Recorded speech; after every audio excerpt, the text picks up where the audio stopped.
Abandoned Cokeville PA. What you're looking at is old PA 580, which came out of Cokeville and continued on to Derry.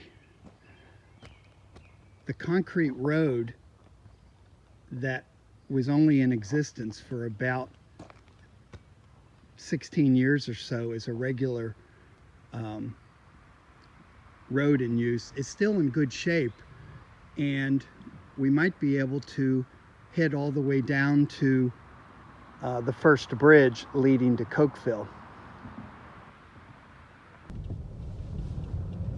I first discovered this road around 2005 and did one of my first videos of the abandoned road to Cokeville.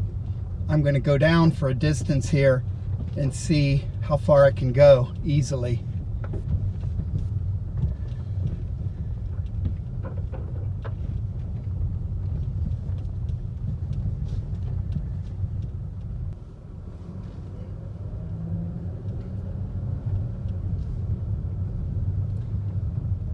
This road was closed in 1952 when they constructed the Conemaugh Dam and took the entire town of Cokeville, as it had become a floodplain for the dam. This road became PA 217, which is to the left of me up on the hill.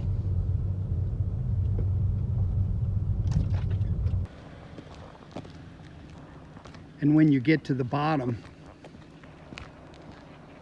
you have remnants of a bridge that was built, I believe, around 1935 or so. The date plate is long gone off the bridge, but it is of that design. A lot of times this is underwater when the floodplain rises,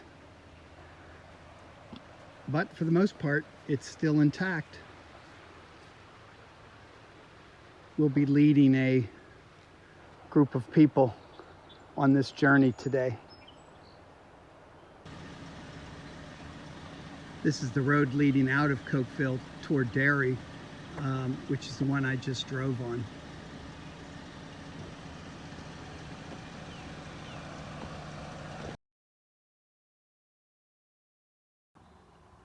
At the corner of Garnet and Torrance Avenue was Lou Denia's service station.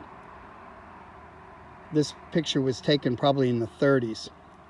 I'm going to show you this spot today in 2021, as everything is now gone. There's the intersection of both roads. You can see some concrete here, and there's the road leading up Torrance Road, and over to the right would have been 680, which would have made its way to Derry. Almost 70 years later, amazingly, this concrete road pretty much exists, and it was only about 16 years in use, and that's why it's in such good shape. This road's going to take us down to the Cokeville Bridge, and we'll do some more then and nows.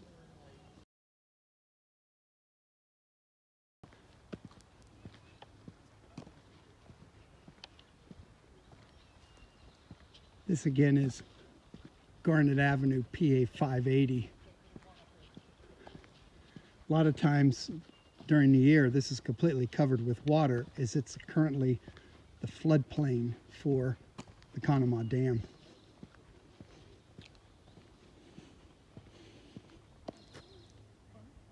I'm standing probably about where Dixon Avenue intersection was, and there would have been houses along this road and going up Dixon. This is what is going on there today. It's so badly overgrown, I can't even make out where the road might have been.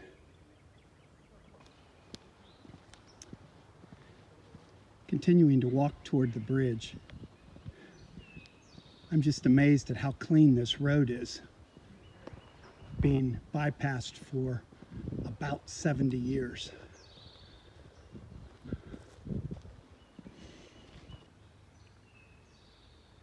This picture was taken about 1937, coming up on the Cokeville Bridge that would lead to Blairsville. There was an Atlantic white flash gas station and houses and what have you. I'm standing at the approximate place that it is today, and I'll show you what it looks like now. As you can see, there isn't much left. Where you see the people in the distance is the entrance to the bridge. All that's left is the road, which is in good shape.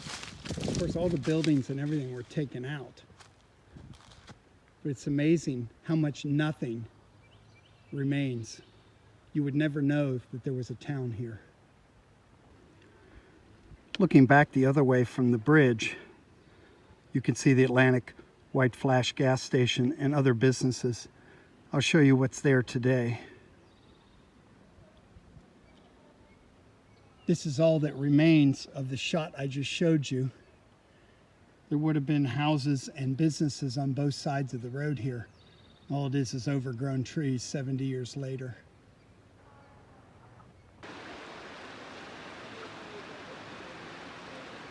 The only thing remaining is the bridge piers. You can see that the structure was widened to accommodate the second bridge that was built in 1936-37. And that's leading to Blairsville.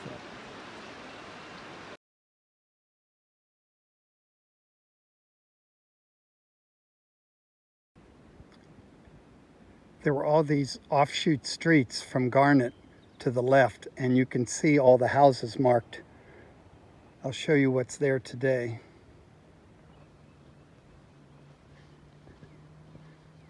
We're on Garnet Street, and there might be foundations of houses out there, but I don't see any remnants of anything.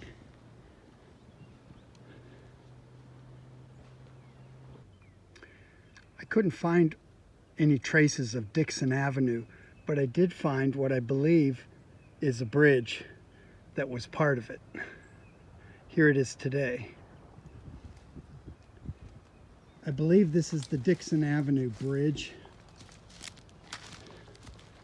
Kind of creaked on an angle, but you have both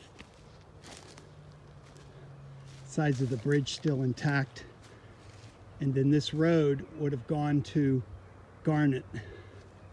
There have been houses to the right and left of what I'm seeing here. That's about the only remnant. After Lou Diana closed the gas station, it became the Torrance Inn up to the point that they removed the building when they took the town in 1952. I'll show you this area today. You can make out the road right here. This would have been the Torrance Inn, and there was a house next door to it.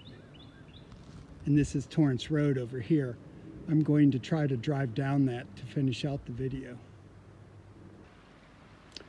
When you walk around the current Torrance Road, back to where we began, this is the McGee Run Bridge, built about 1937 after the flood. It's interesting, next to it is apparently the pier for the canal towpath. That was part of the 1800s. The bridge really doesn't go anywhere, but it has stayed fairly intact for all these years. Finally, I'm going to attempt to go down Old Torrance Road from New Torrance Road down to the Garnet Torrance Road intersection. There's a big drop, so I'm hoping I don't scrape bottom here.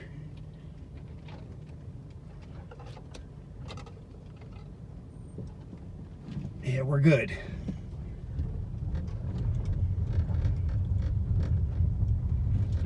Fortunately, all the gates are open today, so we can take this journey that we normally couldn't. This little road led down to Lou Diana's gas station at Garnet, which was PA 580, leading to the bridge.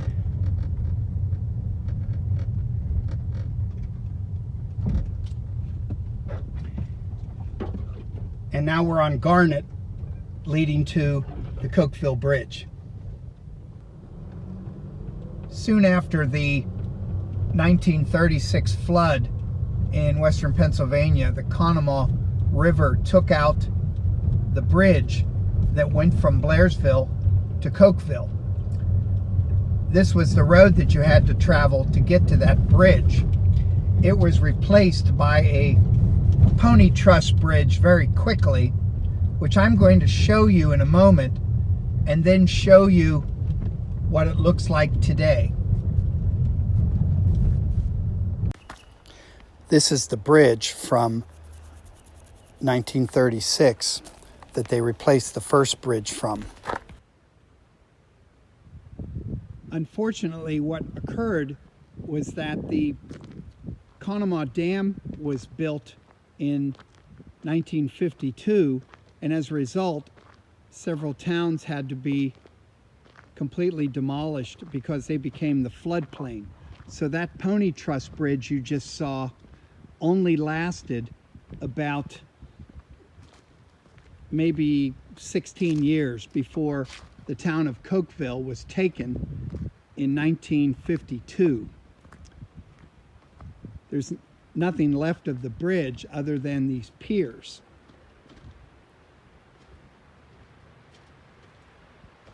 You can see that they extended the width of the original bridge piers that were part of the bridge that was destroyed in the 1936 flood. The whole town of Cokeville was across the way. And here's the road looking back toward Blairsville, coming across the bridge. It's now the trailhead for the Blairsville Riverfront Bike Trail.